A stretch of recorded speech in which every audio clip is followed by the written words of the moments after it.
Good morning students. कैसे हो बेटा आप सभी?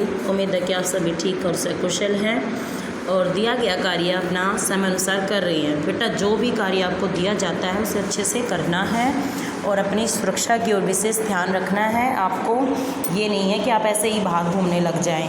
बेटा जूम मीटिंग के अंदर अगर किसी को आवाज़ मेरी क्लियर नहीं हो पाती है तो इसका मतलब ये ना समझे कि आपको वीडियो नहीं भेजी जाएगी, आपको वीडियो भी सेंड की जाएगी। ऐसा नहीं है कि जूम मीटिंग हो गई और लेसन हो गया तो कोई आगे कोई कुछ नहीं कराने वाला है, ऐसा नहीं है। ठीक है बेटा, तो हम अपना पाठ नंबर 2 करने जा रहे हैं। तो तीर्थ तिलोनिया हमारे इस पाठ का नाम है और इस पाठ को पढ़ाने का जो हमारा उद्देश्य है वो है हमारा अपना जीवन में अनुशासन लाना, आत्मनिर्भर बनाना और अपनी जो संस्कृति है और अपनी जो परंपराएं हैं उन सभी को बचाते हुए चलना और अपने आप को आत्मनिर्भर बनाना, यही इस पाठ का उद्देश्य है।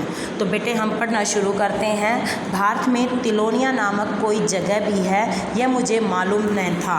अब ये बात कौन कह रहा है? यहाँ पर इस पाठ के लेखक कह रहे हैं कि मुझे नहीं पता था कि यहाँ पर तीर्थ तिलोनिया नाम का भी कोई गाँव है। ये कौन है? इसके लेखक भीष्म साहनी जी।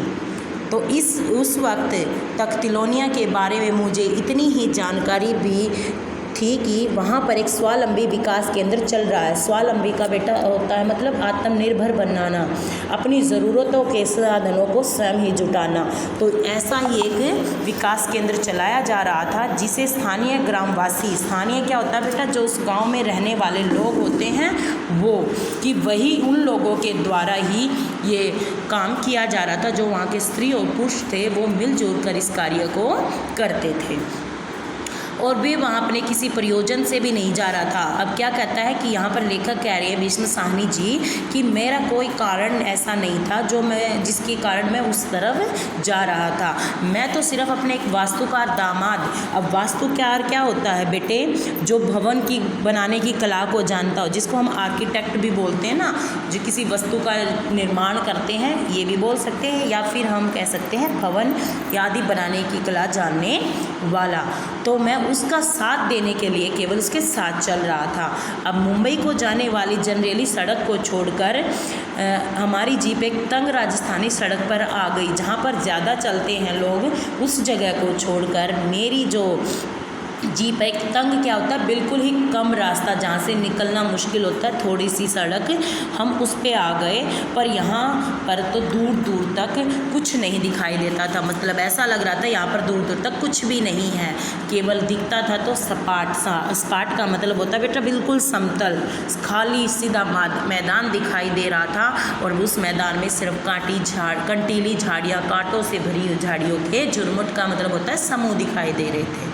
अब समय क्या था? दोपहर का था और बोझिल वातावरण था।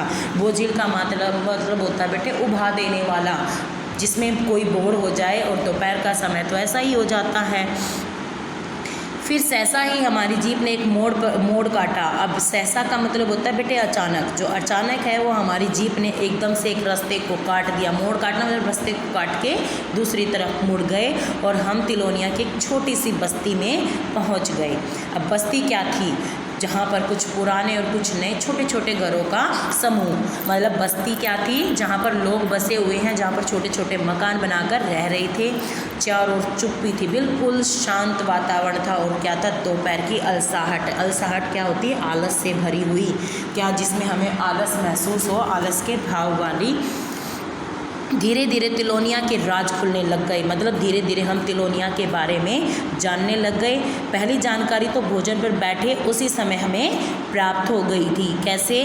जब एक सज्जन ने मेरे हाथ धुलवा रहे थे। ये लेखक क्या कह रहे हैं कि मुझे इसके बारे में पहली जानकारी तब हो गई थी जब एक सज्जन मेरे हाथ धुलवा रहे। जब हम यहाँ खड़े हैं उसके नीचे एक तालाब है। अब क्या कहता है लेखक कि जहाँ हम खड़े हुए थे उसके नीचे एक तालाब था। हम लोग तालाब की छत के बिल्कुल ऊपर खड़े हुए थे। मैंने अभी दाएं बाएं, मतलब मैंने अपने दाएं ओर भी देखा और मैंने अपने बाएं और सीधी ओर भी देखा और दूसरी ओर भी देखा। उस छुपे हुए तालाब का जायज़ा ले रहे थे। अब जायज़ा क्या होता है बेटे? किसी चीज़ के बारे में जानकारी लेना, कि मैं उसके जायज़ा प्राप्त कर रहा था कि वो कैसे क्या बनाया हुआ है। जब वे कहने लगे इस ताल में बारिश का पानी इकट्ठा होता रहता है। क्या कहा वहाँ के जो स्थानीय सज्जन लोग था, उसने व्यक्ति था, उसने ये कहा कि यहाँ बारिश का पानी हम इकट्ठा करते हैं और जो बरसात के दिनों में जो छत से पानी नीचे गिर के आता है वो सीधा क्या होता है, इस तालाब के अंदर चला जाता है। अब ऐसे ही बहुत सारे तालाब हमने हर जगह पे बना रखे हैं कि जिससे हम पानी का संरक्षण कर सके, अपनी ज़रूरतें पूरी कर सके। इससे पहले कि मैं उनसे कुछ पूछ पाता, उन्होंने मेरे चेहरे के भाव, अब आपको पता है बेटे भाव क्या होते हैं, महसूस किए जाते हैं। भाव क्या महसूस होते हैं, हम किसी के चेहरे को देख के बता देते हैं वो दुखी है या क्या है, तो उसका भाव ऐसे प्रकट हो गया उस सज्जन के सामने कि वो मेरे से कुछ पूछना चाह रहे हैं। तो इससे उसको मेरे पहले ही अंदाज़ा लगा लिया कि वो समझ गए और कहने लग गए इस बारिश के पानी को हम साफ़ कर लेते हैं और इसको पीने के लिए भी प्रयोग करते हैं और जो पानी बचा हुआ होता है बाकी उसको हम अपनी खेती में सिंचाई करने के लिए प्रयोग कर लेते हैं। जो राजस्थान की धरती है वो जल के लिए तरसती है। यही बात कहते हैं ना कि राजस्थान है रेतीला इलाका है, ना तो वहाँ पानी है ना बारिश होती है। तो जब भी बारिश होती है हम उस पानी को क्या करते हैं, यहाँ इकट्ठा कर लेते हैं। अब तो ऐसे ही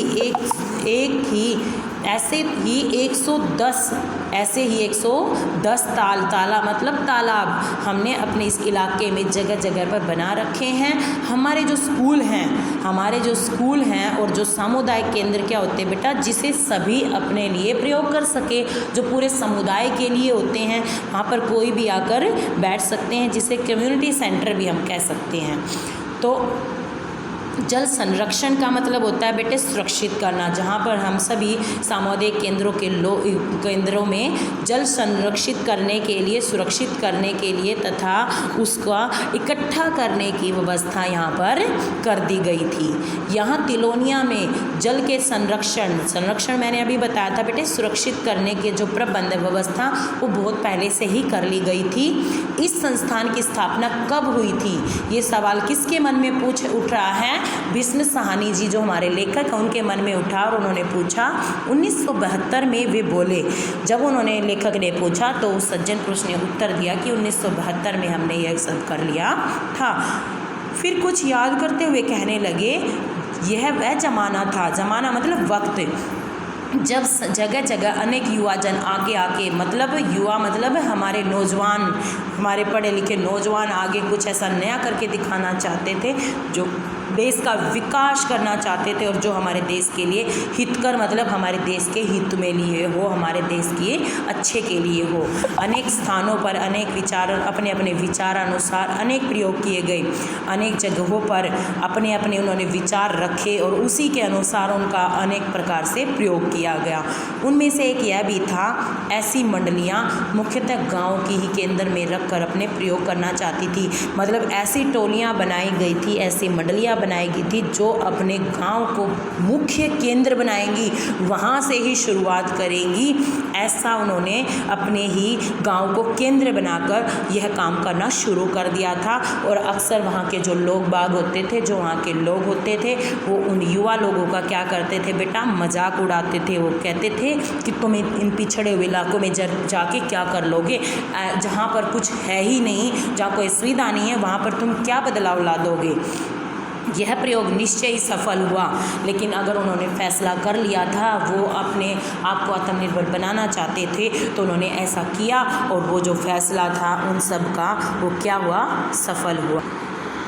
वे बता रहे थे इसका गठन बंकर राय नाम के एक सुशिक्षित व्यक्ति ने किया था। सुशिक्षित का मतलब क्या होता है बेटे, पढ़ा लिखा। एक बंकर राय नाम का एक पढ़ा लिखा व्यक्ति था, उसने ही इसका क्या किया था, गठन किया था, इसकी स्थापना की थी। वे अपने साथ एक टाइपिस्ट क्या होता है बेटे, टाइप करने वाला, और एक फोटोग्राफर फ़ोटो लेने के लिए जो होते हैं उसको लेकर यहाँ चले आए थे। यहाँ उनकी मंडली थी, मंडली मतलब टोली उन्होंने बना रखी की थी। यह 1972 की बात है, जो ये बता रही हैं वो 1972 की बात है। सरकार ने उन्होंने लीज़ पर 45 एकड़ सरकारी ज़मीन ली थी। अब बेटा लीज़ क्या होती है? हम ठेकेदारी पर कोई चीज़ लेते हैं, दामों पर हम कोई चीज़ लेते हैं, उसको कहते हैं। तो उन्होंने इतनी 45 एकड़ सरकारी ज़मीन ली थी। साथ में जो तपेदित होते हैं बेटे, अब तपेदित क्या होते हैं बेटे? जिनको टीबी की बीमारी हो जाती है, जो लाइलाज बीमारियां बन जाती हैं, जो उस समय में ज़माने में बनाए गए, का मतलब है उस समय में बनाए गए सैनिटोरियम। अब सैनिटोरियम क्या होते हैं बेटे? स्वास्थ्य केंद्र, जहाँ पर उन लोगों का इलाज किया जाएगा, स्वास्थ्य सदन वहाँ पर बनाए गए थे। उनके लिए उन्होंने 21 छोटे छोटे मकान बनाए थे और ज़मीन को 1 रुपया महीने के हिसाब से उन्होंने क्या दिया था? ठेके पर दे दिया था और इस संस्थान की स्थापना कर दी गई थी। जो संस्थान थी उसका नाम रखा गया था सामाजिक कार्य तथा शोध संस्थान। इसे हम SWRC भी कहते हैं। उन दिनों तिलोनिया गांव की जो गांव था उसकी आबादी थी, जो जनसंख्या थी वो कम से कम 2000 की रही थी।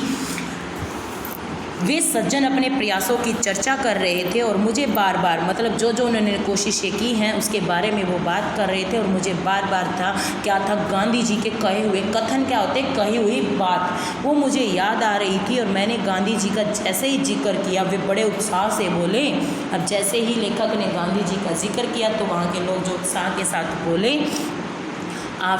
आपने ठीक ही कहा, मतलब जो बात आप बोल रहे हो वो बिल्कुल ठीक है। यह संस्थान जो है वो गांधी जी की ही मान्यता और जो उन्होंने परंपराएं, उन्होंने मान्यताएं शुरू की थी, हम उसी के अनुसार इसको चलाते हैं। इसके अंदर सादापन है, इसमें कर्मठता भी है। अब कर्मठता क्या होती है बेटा? किसी कार्य को करने के लिए जो हम एकदम से क्या होते हैं, कर्मठ हो जाते हैं, कुशलतापूर्वक उस कार्य को करते हैं उसके अनुसार। और अनुशासन क्या होता है बेटा? जीवन के अंदर अनुशासन लाना, उसको इसके नियमों के अनुसार उसको चलाते हुए करना। और सहभागिता मतलब सभी को हिस्सेदार बनाकर चलना। और आत्मनिर्भर का मतलब होता है बेटे अपने आप को स्वावलंबी बनाना। तो उन्हीं के नियमों के अनुसार हम इसको चला रहे थे। यहाँ सभी निर्णय मिल बैठ कर किए जाते थे, मतलब सभी मिलकर बैठते थे, सुझाव होते थे, जो अच्छे सुझाव होते उनको लेते थे और जो गलत होता था उसको छोड़ देते थे। इस प्रकार से उस कार्य को कर रहे थे। अब बेटा लेखक कहते हैं कि आत्मनिर्भरता से क्या मतलब है। अब लेखक क्या कह रहे हैं कि आत्मनिर्भर होने का क्या मतलब है? तो आत्मनिर्भरता से मतलब होता है ग्रामवासियों की छिपी क्षमताओं को काम में लाया जाए। अब आत्मनिर्भरता का मतलब है बेटे जो वो अपनी ज़रूरत की जो चीज़ें हैं वो खुद ही बना सके, जो उनके अंदर क्षमता, जो उनके अंदर कौशल छुपा हुआ है वो बाहर निकाले और वो इसको काम में लाए। तो उसी के अनुसार अधिकांश बुनियादी ज़रूरतों का उत्पादन स्वयं करे, कि जो उसकी ज़रूरत की चीज़ें हैं, जो उसके आधार के रूप में उसको चाहिए, आरंभिक जो चीज़ें हैं उन सभी का उत्पादन, उनका निर्माण उसको सभी को खुद ही करे।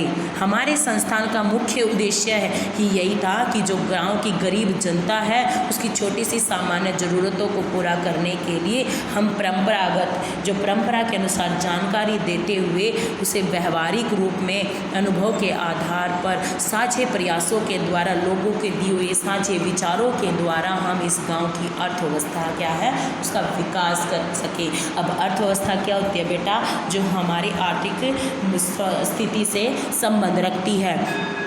हम आर्थिक रूप से मजबूत होंगे तभी तो हम अपने देश का विकास कर सकेंगे ना। तो उसके लिए हमें आत्मनिर्भर बनना जरूरी है और आत्मनिर्भर तब बनेंगे जब हम अपनी चीज़ों का स्वयं निर्माण कर सकेंगे। अब हाथ मुंह धोकर क्या किया, लेखक आगे बता रहे हैं कि हाथ मुंह धोकर हम लोग भोजन कक्ष की ओर बढ़ गए थे। तो बरामदे में एक पानी के बहुत सारे नल लगे हुए थे। अब जैसे ही वहाँ जाते हैं भोजन करने के लिए तो उन्होंने देखा बरामदे में बहुत सारे नल लगे हुए हैं। तो वो किस काम के लिए, उन्होंने उस सज्जन पुरुष से पूछ लिया। अब भोजन कक्ष में बैठने वाले जो लोग होते हैं वो भोजन करने के बाद जो अपने बर्तन है वो यहीं पे साफ करते हैं। तो हंसते हुए सज्जन पुरुष ने क्या कहा कि जो भोजन करते हैं अंदर, वो भोजन करने के पश्चात जो बर्तन होते हैं उसको बाहर आकर धोते हैं, क्योंकि यहाँ पर कोई नौकर चाकर नहीं है तो उनका काम उनको स्वयं ही करना होता था। तो जो भोजन कक्ष में गए जैसे ही वो अंदर, उन्होंने वहाँ पर बहुत सारे औरतें और आदमियों को बैठकर भोजन करते हुए देखा। और बड़े आनंद से उन्होंने, बड़े प्रसन्नता के साथ उन्होंने भोजन किया। और जो पास बैठे हुए लोग थे वो उनकी भाषा को समझ नहीं पा रहे थे, पर लेकिन उनके लहजे से, उनके तौर तरीक़ों से वो क्या थे, उनके अंदर उनको अपनापन महसूस हो रहा था, मतलब अपनापन झलक रहा था का मतलब अपनापन उनको महसूस हो रहा था। अब क्या कहते हैं लेखक कि भोजन के बाद हमने भी अपने बर्तन धोए और ठिकाने पर रखे। ठिकाने मतलब जगह पर, जिस जगह पर उन बर्तनों को रखना था हमने उसको वहाँ रख दिया। और जो पानी के तालाब है उसके पास हम फिर से जाके खड़े हो गए। तो मैंने पूछा, ताल के जल का उपयोग क्या आप और भी किसी काम के लिए करते हो? किसने पूछा बेटा? ये लेखक ने पूछा। सज्जन पुरुष से पूछा कि आप इस तालाब के पानी का प्रयोग किसी और काम के लिए भी करते हो? तो वो क्या बोले, झट से एकदम से बोले, इससे हम बिजली पैदा करते हैं, इसी जल से हम बिजली बनाकर घरों को रोशनी पहुंचाते हैं। कि हम इसका प्रयोग किसके लिए करते हैं? बिजली के लिए। सबसे पहले क्या कहा उन्होंने कि हम जो पानी है उसको साफ़ करके पीने के लिए प्रयोग करते हैं, फिर खेती बाड़ी भी करते हैं और फिर क्या करते हैं, वो बिजली भी बना लेते हैं। तो क्या है, लेखक चौंक गए उनकी ये बात सुन के कि बारिश के पानी को साफ करके पिया भी जा सकता है, उसको खेती बाड़ी में भी काम में ला सकते, पर बिजली कैसे बनाई जा सकती है? पानी से ऊर्जा कैसे निकाली गई? अब की बार मुझे यकीन करना कठिन हो रहा था, मतलब मुझे उस बात पर यकीन नहीं हो रहा था कि उन्होंने बिजली भी बना दी।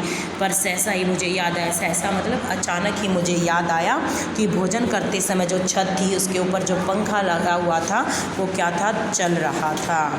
वे बड़े उत्साह से कहने लगे, साथ ही साथ हम सूर्य की ऊर्जा से भी बिजली बनाते हैं। अब क्या कहते हैं, हम पानी से तो ऊर्जा बनाते ही हैं बिजली, साथ ही हम जो सूर्य की रोशनी होती है, धूप है, उससे भी हम क्या करते हैं, बिजली बनाते हैं। अब तिलोनिया गांव में स्थित लगभग 60,000 वर्ग फुट पर फैला हुआ इस संस्थान का नया परिसर पूरी तरह से सौर ऊर्जा से चलित है। मतलब सूर्य की जो ऊर्जा है उसी से हम जो बिजली पैदा करते हैं उससे ही है। पूरे इस एकड़ जगह में रोशनी प्राप्त होती है, बिजली प्राप्त होती है। काफ़ी गहराई से पानी खींचने के जो पंप होते हैं और अनेक कंप्यूटरों की यहाँ पर व्यवस्था की गई है जो सौर ऊर्जा से ही चलते हैं। अब देखो, चौंकने की बात फिर से आई लेखक के मन में कि यहाँ पर कंप्यूटर भी पहुँच गए। मतलब वो चौंक गए कि इस गांव के अंदर कंप्यूटर भी आ चुके हैं, पर वे बराबर बताए जा रहे थे, मतलब लगातार ऐसे बताते जा रहे थे। और उनकी देख रेख में और व्यवस्था मुख्यतः हमारे जो ग्रामीण सदस्य, जो गांव के सदस्य हैं, वही इनकी देख रेख भी करते हैं और इनकी व्यवस्था, इनका प्रबंध भी करते हैं। उनमें से अनेक इसके काम में प्रशिक्षण प्राप्त कर चुके हैं। जो अनेक लोग ऐसे हैं जिन्होंने इस काम को करने के लिए ट्रेनिंग प्राप्त कर चुकी है, ट्रेनिंग प्राप्त कर रखी है। अब हमारी रात्रि पाठशालाओं में सौर ऊर्जा से ही रोशनी मिलती है। अब क्या कह रही है यहाँ पे लेखक, फिर से कहते हैं कि जो हमारी रात्रि पाठशाला क्या आते बेटे, रात में लगने वाला विद्यालय। जो बच्चे दिन में शिक्षा प्राप्त नहीं कर पाते किसी कारण से, तो उन बच्चों के लिए रात को पढ़ने की जो सुविधा की गई है वो हमारी रात्रि पाठशाला कहलाती है। तो बेटा आज हमने इस पाठ के पेज 1, 2 और 3 कर लिए हैं। पेज नंबर 4 को हम कल करेंगे। तो आप सभी को इस पाठ को बड़े अच्छे से पढ़ना है और इसके जो शब्द हैं, कठिन शब्द हैं इसके अंदर, उन सभी को अच्छे से नोट करना है और याद करना है। और इस पाठ को अच्छी तरह से लर्न करने के बाद ही आप इसके अंदर जो अभ्यास दिया होगा उसको भरने की कोशिश करेंगे। धन्यवाद।